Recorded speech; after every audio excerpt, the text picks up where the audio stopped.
students, I hope you are fine. This is plus 2 class chemistry video lesson, and today we are going to continue with the chapter General Principles and Processes of Isolation of Elements.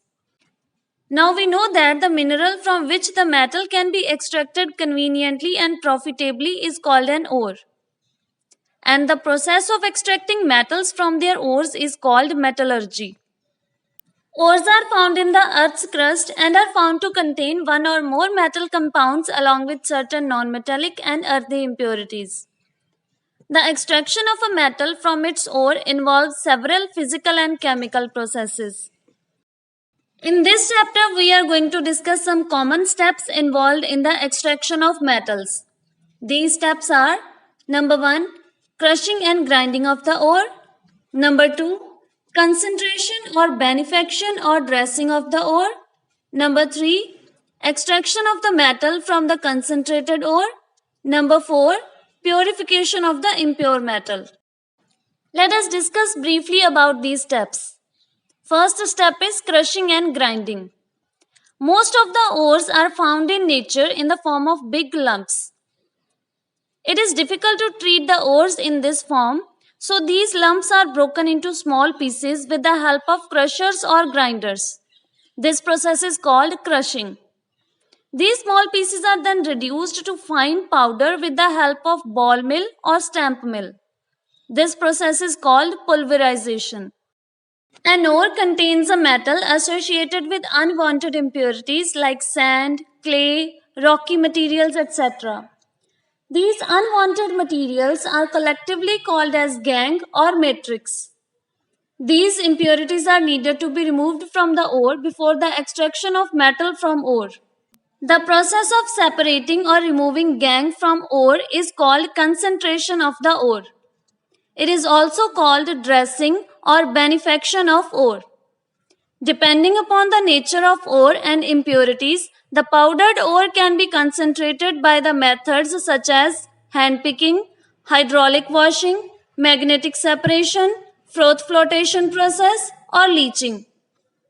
Hand picking can be used to separate impurities from ore if the impurities are quite distinct from the ore so that these may be differentiated by the naked eye. Now let's study what is hydraulic washing. The term hydraulic means operated by pressure created by forcing water or any other liquid. Washing ore with water is known as hydraulic washing. Gold mines make use of hydraulic washing technique for concentration. In this technique, an upward stream of running water is used to wash powdered ore.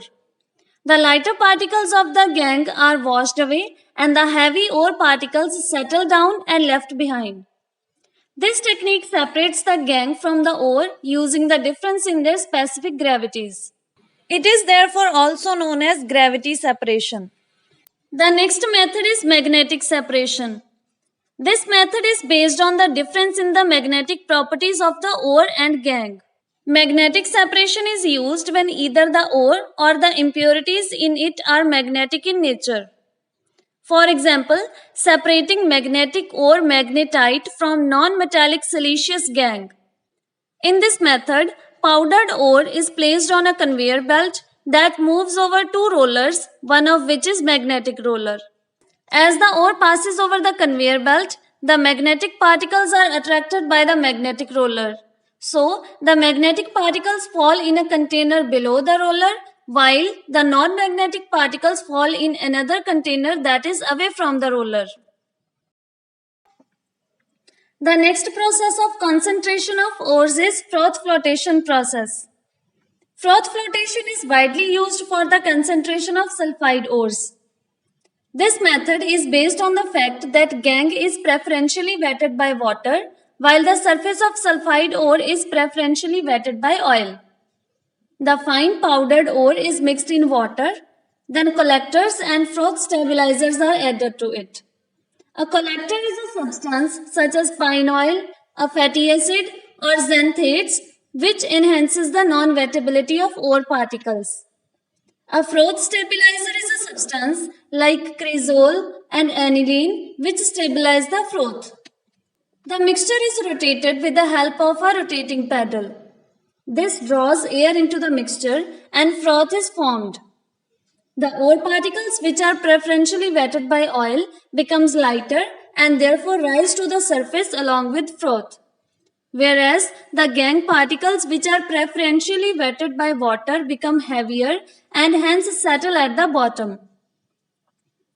The froth is then skimmed off and is dried to recover particles of ore. It is also possible to separate two sulfide ores by adjusting the proportion of oil to water. Sometimes additional reagents called froth depressants are used to separate two sulfide ores. A depressant is a substance that selectively prevents one type of sulfide ore particles from forming the froth with air bubbles. For example, if an ore has both zinc sulfide and lead sulfide, then sodium cyanide is added as a depressant. It selectively allows only lead sulfide to enter the froth but not zinc sulfide. This is due to the reason that sodium cyanide forms a zinc complex, that is sodium tetracyanozincate, on the surface of zinc sulfide, thereby preventing it from forming the froth. So only lead sulfide forms froth and hence can be separated from zinc sulfide ore. The next method that we are going to study is leaching. This process consists in treating the powdered ore with the suitable reagents such as acids, bases or other chemicals which can selectively dissolve the ore but not the impurities. Let us take the example of leaching of bauxite ore. Pure alumina is obtained from bauxite ore by Beer's process. The impurities present in bauxite are silica, titanium dioxide, and iron oxide. In this method, the powdered ore is dissolved in concentrated solution of sodium hydroxide at 473 to 523 Kelvin at 35 to 36 bar pressure. Under these conditions, aluminium oxide reacts with sodium hydroxide to form soluble sodium aluminate, and silica reacts with sodium hydroxide to form soluble sodium silicate, while the impurities of titanium dioxide and iron oxide are left behind. The resulting solution is filtered to remove undissolved impurities. Then it is cooled and its pH is adjusted downward either by dilution or by neutralization by passing carbon dioxide gas. This precipitates hydrated aluminium oxide while silicate remains in solution. The hydrated alumina is filtered, dried and heated to 1470 Kelvin to give pure alumina. Another example is leaching of silver and gold ores with dilute sodium or potassium cyanide solution in the presence of air.